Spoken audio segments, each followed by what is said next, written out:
তিনি জান্নাতের যুবকদের সর্দার, তিনি বুঝলো না সঠিকটা, কিন্তু আমাদের ডব্লিউ মার্কা হুজুর বুঝে লাইছে সঠিকটা। নাউজুবিল্লাহ, জোরে বলেন না নাউজুবিল্লাহ। এবার আসুন মুসান্নাফ ইবনে আব্দুর রাজ্জাক একটা হাদিস এসেছে আবু খালিদ আল ওয়ালাবি রাহমাতুল্লাহ আলাইহি থেকে। একবার হযরতে মাওলা আলীর বাইরে ছিলেন, মসজিদের বাইরে।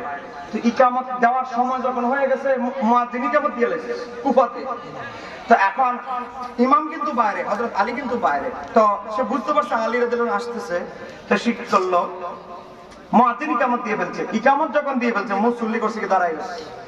তখন ওহুম কিয়ামুন, আমি যদি ভুয়া কথা বলি আমার ভাইরা ধরবে, ওহুম কিয়ামুন, মুসল্লিরা সব দাঁড়ায় গেছে, ইকামত দিতে দিতে দাঁড়ায় গেছে। ফাকাল হযরত আলী রাদিয়াল্লাহু তাআলা তাদেরকে বললেন, মা লাকুম সামিদিন, আমি তোমাদেরকে নির্বোধদের মতো কেন দাঁড়ানো দেখতে পাচ্ছি। সুবহানাল্লাহ। হযরত আলী, এই ওয়াহাবিরা যারা আজকে ইকামত শুরুতেই করে দাঁড়ান কথা সুদা করে, হযরত আলী বলে তাদেরকে সামিদিন, নির্বোধ, বলদ। আসলে এরা আকল কম, কথা বলেন ঠিক কি না? পরের বার খাইতে খাইতে আর ইতিম মিসকিনদের টিয়া পকেটে পেটের ভিতরে ঢুকাইতে এদের আকল আসলে কমে গেছে, কথা বলেন না ঠিক কি না? যাদের কাছে ছোট ছোট বাচ্চারা নিরাপদ না, তাদের কাছে আর কেমনে নিরাপদ থাকবে?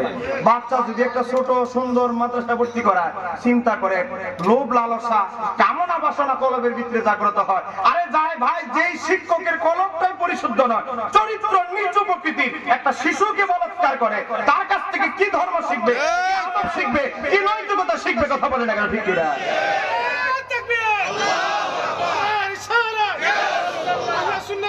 জিন্দাবাদ। চমৎকার। হযরত আলী রাদিয়াল্লাহু তাআলা হাদিসটা মুসান্নাফে আব্দুর রাজ্জাকের 1933 নম্বর হাদিস, মাকতাবাতুল ইসলাম বরিদা বানানো ছাপা। তাই অতএব এখানেই শেষ নয়। বিখ্যাত সাহাবী, বিখ্যাত সাহাবী হযরত আনাস ইবনে মালিক, নবীর 10 বছর খেদমত। সুবহানাল্লাহ। বলেন কয় বছর? 10 বছর। আমার খেদমত, ফিরসা হুজুরের খেদমত আর নবীর খেদমত কি এক জিনিস? জি না।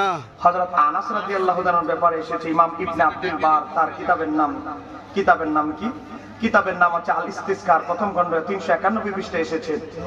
একজন তাবী বলতেছে, আবু ইয়ালা, তিনি বলতেছে কলা রাআইতু আনাস ইবনে মালিক, আমি আনাস ইবনে মালিককে দেখেছি, ইজা কিলা, যখন মুয়াজ্জিন বলল কদ কামাতিস সালাহ, তখন কমা, তখন তিনি দাঁড়াইলেন। জোরে বলেন না সুবহানাল্লাহ। আর এরা কি বলে? আমার নবী বলেছে উম্মতে মুহাম্মাদী, বনি ইসরাইল 73 দলে বিভক্ত হয়েছে, আমার উম্মত 73 দলে বিভক্ত হবে। কুল্লুহুম ফিন্নার, সব দলই যাবে জাহান্নামে, ইল্লা মিল্লাতান ওয়াহিদাতান, তবে একটা দল ছাড়া। নবীকে জিজ্ঞাসা করা হলো, ইয়া রাসূলুল্লাহ, যেই দলটা জান্নাতি হবে ওই দলের কিছু আলামত, ইশারা, ইঙ্গিত বলে দেন। আমার নবী বললেন, মা আনা আলাইহি ওয়া আসহাবি, যেই দলের মডেল হবে আমি নবী, আমার সাহাবীরা, সেই দলটা জান্নাতি হবে। এখন আপনারা বলে, সাহাবীরা যদি কিয়ামতের শুরুতে না দাঁড়ায়, আজকে যারা সাহাবীদের বিরুদ্ধে ফতোয়া দেয়, বলেন তারা কখনো হক দল হতে পারে? সাহাবীদের আদর্শ যারা মানবে না, তারা কখনো হকপন্থী হতে পারে?